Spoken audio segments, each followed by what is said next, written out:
Assalamualaikum warahmatullahi wabarakatuh. Halo, apa kabar sahabat Gus Dur Story dimanapun kalian berada. Semoga kita semua selalu dalam keadaan sehat.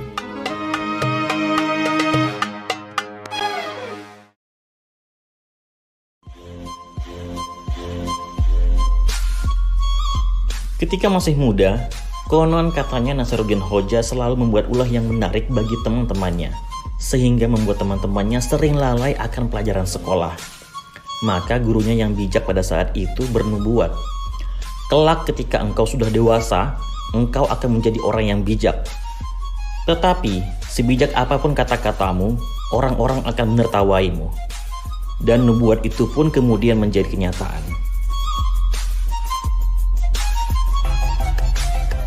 Nasaruddin Hoja adalah ulama dari mazhab Hanafi.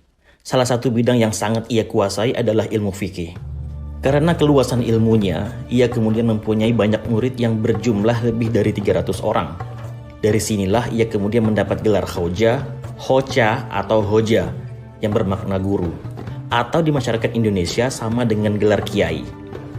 Di wilayah Uighur, Nasaruddin Hoja diberi tambahan gelar Avanti atau Effendi. Di Cina, kisah Nasaruddin cukup dikenal. Bahkan bangsa Uighur percaya bahwa ia berasal dari Xinjiang. Sementara warga Uzbek percaya ia berasal dari Bukhara. Di tempat lainnya, Nasaruddin diberi gelar Maulana, Mullah, dan Syekh. Dengan melihat gelar-gelarnya, jelas ia merupakan tokoh yang sangat dihormati.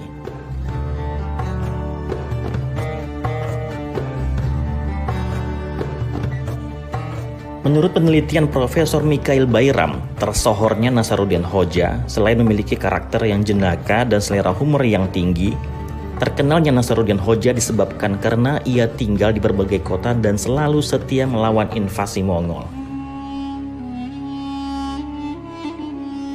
Hoja diterima di berbagai bangsa dan kultur, dari Turki, Arab, bahkan Rusia hingga Cina, yang kebanyakan merupakan bangsa-bangsa yang menderita akibat invasi Mongol.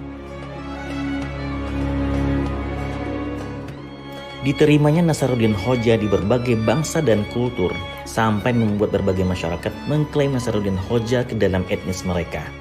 Banyak penduduk timur dekat Timur Tengah dan Asia Tengah mengklaim Nasaruddin Hoja sebagai milik mereka. Misalnya Turki, Afghanistan, Iran, dan Uzbek. Namanya pun dieja dalam berbagai variasi, sesuai daerah di mana tempat kisah Nasaruddin Hoja beredar. Pada beberapa budaya, ia dipanggil hanya dengan gelarnya saja. Makanya tidak jarang kita jumpai dalam kisahnya, beliau hanya dipanggil dengan Mullah atau Hoja. Di negara-negara yang menggunakan bahasa Arab, Nasaruddin dikenal dengan Juha, yang dimana sebenarnya Juha adalah tokoh yang berbeda dari literatur Arab pada abad ke-9 Masehi dan populer pada abad ke-11. Saking populernya nama Juha bahkan sampai ke Indonesia. Kisah Hoja dan Juha pun kemudian menjadi tercampur pada abad ke-19 saat kumpulan naskah cerita diterjemahkan dari bahasa Arab ke bahasa Turki dan bahasa Persia. Masyarakat Swahili juga menyebut Nasaruddin Hoja dengan sebutan Abu Nawasi. Mungkin hal itulah yang kemudian membuat tokoh Nasaruddin Hoja di Indonesia sering disalah kaprahkan dengan tokoh Abu Nawas. Pada abad ke-16, Nasaruddin Hoja semakin populer karena ia menawarkan alternatif kepada masyarakat yang mulai bosan terhadap segala hal yang sifatnya formal dan kaku. Kisah tentang Nasaruddin Hoja pada awalnya ditemukan dalam beberapa manuskrip pada awal abad ke-15. Cerita pertama ditemukan pada tahun 1480. Setelah beberapa generasi berlalu, beberapa cerita baru kemudian ditambahkan dalam kumpulan kisah Nasaruddin Hoja. Beberapa cerita kemudian dimodifikasi. Ia dan kisah-kisahnya menyebar ke berbagai wilayah. Tema-tema dalam cerita menjadi bagian cerita rakyat dari beberapa negara dan mengekspresikan imajinasi nasional dari berbagai kultur. Meskipun kebanyakan menggambarkan Nasaruddin Hoja berada di lokasi desa yang kecil, beberapa kisah lain menggunakan konsep masa hidup Nasaruddin Hoja tidak dibatasi waktu dan tempat. Mereka melengkapi folklornya dengan kebijaksanaan ringkas tetapi tajam yang mengungguli semua ujian dan penderitaan. Manuskrip Nasaruddin Hoja tertua berasal dari tahun 1571.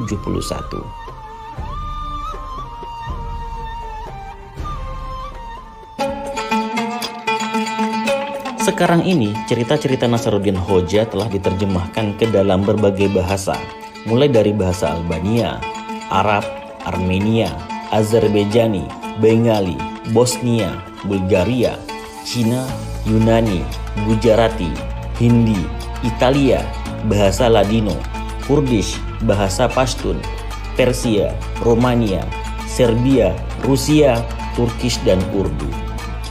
Beberapa wilayah mengembangkan tokoh-tokoh yang menyerupai Nasaruddin Hoja. Bahkan tokoh Nasaruddin menjadi bagian kebudayaan dan seringkali disebut dalam kehidupan sehari-hari. Karena ada ribuan kisah Nasaruddin yang berbeda-beda, kisah-kisahnya selalu ada saja yang sesuai dengan kejadian sehari-hari dalam masyarakat. Nasaruddin seringkali muncul sebagai tokoh yang bertingkah laku aneh dalam berbagai tradisi masyarakat. Khazanah humor Nasaruddin Hoja sangatlah beragam, mulai dari penguasa zalim, hakim, koruptor, ulama, cendekiawan, ketamakan, sampai humor tentang kekonyolan dirinya sendiri. Bahkan Nasaruddin Hoja sanggup melecehkan masalah ajal dan kematiannya. Kisah-kisah Nasaruddin Hoja selain mengandung kritikan dan sindiran, kisahnya juga syarat dengan pesan-pesan moral dan agama. Kritikan dan sindiran dalam kisah Nasaruddin Hoja, walaupun disampaikan dalam bentuk humor, tetapi cukup dapat untuk memerahkan telinga bagi yang tersentil oleh sindirannya. Sebagai contoh, kisah Nasaruddin Hoja yang mengkritik masalah riba, yang dikisahkan dalam kisah Periuk Beranak dan Menanam Gandum Rebus. Kedua kisah itu merupakan sindiran yang telak bagi para pemakan riba yang selalu mengatakan, apabila uang itu saya investasikan, maka saya akan dapat untung sebanyak jumlah yang saya investasikan.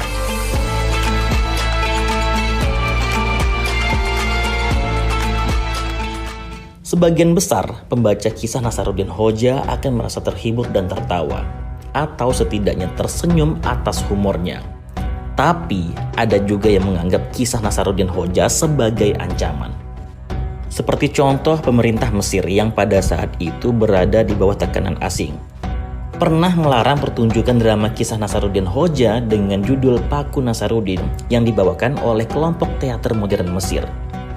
Kisah Paku Nasaruddin rupanya telah menyindir dengan telak Inggris dan Perancis yang pada waktu itu memiliki kepentingan terhadap terusan Suez. Pertunjukan yang semestinya siap dipentaskan di Gedung Teater Nasional Mesir pada tahun 1950, pada akhirnya setelah mengalami sensor yang sangat ketat, barulah pada tahun 1951 drama tersebut dapat dipentaskan dan mendapatkan sambutan yang sangat luar biasa. Nasaruddin wafat saat berumur sekitar 80 tahun. Ia dimakamkan di Akshehir, Konya. Makam marmernya dinaungi sebuah kubah kecil yang disangga dengan 6 pilar. Di makamnya terdapat tulisan sebagai berikut. Ini makam bagi yang mengharap rahmat Tuhannya. Nasaruddin Afandi. Bacalah Al-Fatihah baginya. Ia meninggal tahun 386 Hijriah. Dua angka terdepan tahun kewafatannya yang tertulis di batu nisan haruslah dibaca secara terbalik. Karena menurut sumber penelitian yang kuat, Nasaruddin Hoja meninggal pada tahun 836 Hijriah, bukanlah 386 Hijriah. Tidak ada yang tahu kenapa angkanya tertulis terbalik, entah karena kesalahan orang yang menulisnya, atau kesengajaan untuk melucu, atau mungkin juga untuk memenuhi wasiat Nasaruddin agar makamnya terlihat makam yang sudah kuno dan terlihat seperti makam yang keramat.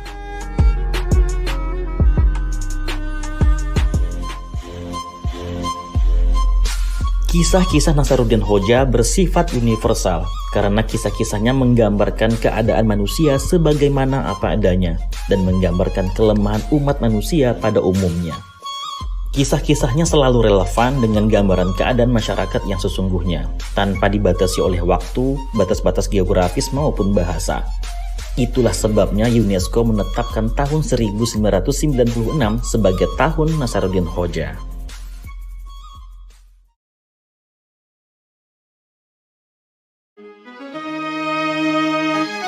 Nah, gimana sahabat sekalian? Apakah sudah tercerahkan? Ternyata sufi satirikal yang terkenal akan humornya itu bukanlah Abu Nawas, melainkan Nasaruddin Hoja, atau biasa dikenal di Indonesia dengan nama Nasruddin Juha. Sedangkan Abu Nawas lebih dikenal dengan karya hebat beliau di dalam bidang sastra. Setidaknya diketahui ada 360 anekdot lucu tentang Nasruddin Juha yang tersebar di Indonesia. Sekian dari kami, seperti biasa. Jika sahabat semua ada referensi lain tentang Mullah Nasaruddin Hoja, atau jika ada kritik dan saran untuk Bookstore Story, silahkan oret-oret di kolom komentar dan kita diskusi di sana. Sekian dari kami, sampai ketemu di video berikutnya. Wassalamualaikum warahmatullahi wabarakatuh.